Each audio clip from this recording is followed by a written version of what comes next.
Hey everybody. Justin over here is my brother, and I was woken up this morning with a text from him at like 8:30 saying, I'm doing a videography for this storytelling thing. Do you want to be a judge? Obviously, I'm not a judge, so I was pressured into telling a story.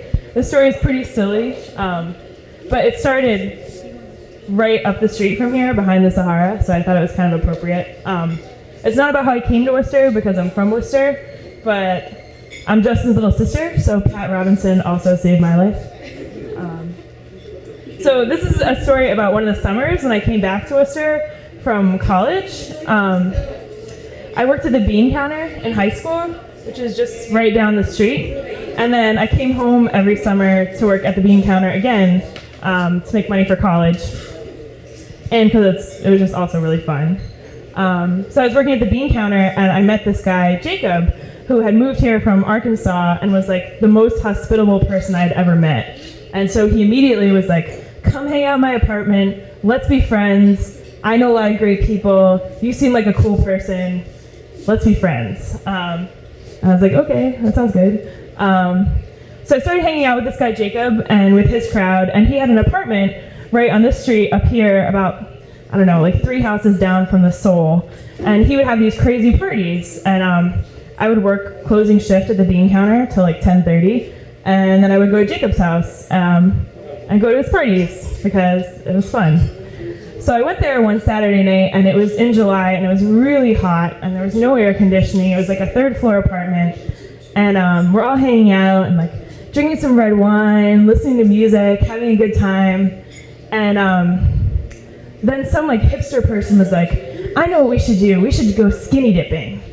And I was like, no, we shouldn't do that. That's like a terrible idea.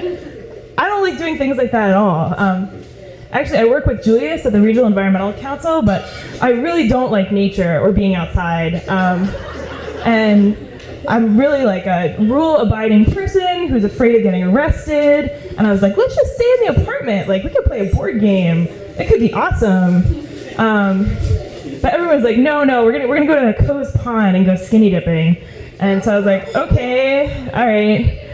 So we drive to this pond, and we parked in the woods, and we're walking to the pond in the dark, and I'm like too embarrassed to tell everyone that I'm afraid of ghosts and spiders and snakes and getting arrested, and I also don't want to take my clothes off, and this is like the worst thing ever for me. And so thank God a flashlight appears behind me, and this gruff voice is like, what are you kids doing?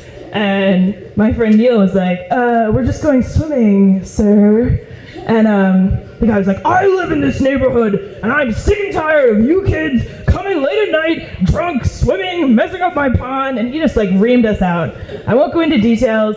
He yelled at us. I like could have kissed him on the mouth. I was so happy. And I was like, all right, let's get out of here. So we head back to the car. I feel like I've been saved, and then Neil goes, all right, here's what we're gonna do. We're gonna go to the car, wait 5 minutes, and try again.